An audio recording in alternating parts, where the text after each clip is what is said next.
Олег Алексеевич, начало недели прошло под знаком проведения Всереспубликанского дня приема граждан.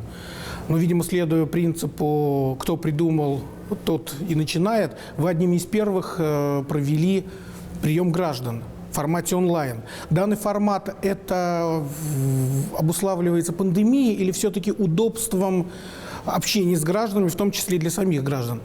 Да, на самом деле в понедельник по всей республике прошел общереспубликанский прием граждан, и он был прежде всего инициирован потому, что мы понедельник отмечали 20 лет принятия Конституции Чувашской Республики. И очень важно было в этот день услышать население Чувашской Республики, какие вопросы волнуют население, какие проблемы в жизнедеятельности испытывает население Чувашской Республики. И поэтому такая работа была проведена во всех органах государственной власти и во всех муниципальных образованиях. Я тоже провел прием граждан, и при этом прием граждан был не просто в режиме онлайн, но и в то же самое время он транслировался в моем аккаунте ВКонтакте. Такая форма приема граждан, к сожалению, это вынужденная мера в связи с той эпидемиологической ситуацией, которая имеет место быть сегодня в нашей жизнедеятельности. Новая коронавирусная инфекция, к сожалению, не так быстро отступает. Но при этом, конечно же, есть определенные элементы удобства проведения приема граждан в такой форме, потому что люди могут задать вопрос, находясь дома. Я тоже могу ответить на вопросы достаточно оперативно, находясь на рабочем месте. Не надо выходить и двигаться на другую локацию. Поэтому, хотя это мера вынужденная, но мы уже ощущаем достаточно много положительных сторон такой формы работы. Но я думаю, что даже вот те положительные стороны, которые имеют место быть в такой форме общения с населением, они не должны подменять личного общения. И, конечно же, как только ситуация вернется в нормальное русло, мы возобновим личные приемы граждан.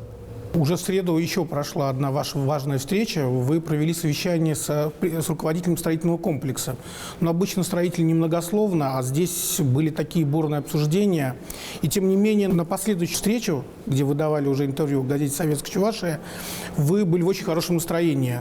Что положительного и важного вы вынесли для себя со встречи с строителями? Ну, прежде всего, это настрой строителей на дальнейшую работу. Очевидно, что строительная отрасль является локомотивом развития экономики любого региона. Это первое. Второе, строительная отрасль для Чувашии всегда то, чем гордились. И, очевидно, опираясь на те наши достижения, мы и дальше должны использовать те положительные возможности развития строительства в развитии нашего региона. Поэтому мы говорили о тех направлениях, которые нам надо развивать для того, чтобы достичь тех показателей, на которые нас ориентирует президент страны. Ну и, конечно же, использовать те изменения в законодательстве, которые сегодня принимаются Государственной Думой, для того, чтобы за счет этого повысить и эффективность использования средств, ну и, конечно же, создавать комфортные современные условия для жителей Чувашии. Ну, кстати, о президенте. В конце недели практически Владимир Путин дал старт вакцинации от коронавируса. Как эта кампания будет проходить у нас на территории Чувашии? Кампания будет проходить только на добровольной основе. И люди, если они хотят привиться, пишут соответствующее заявление и согласие.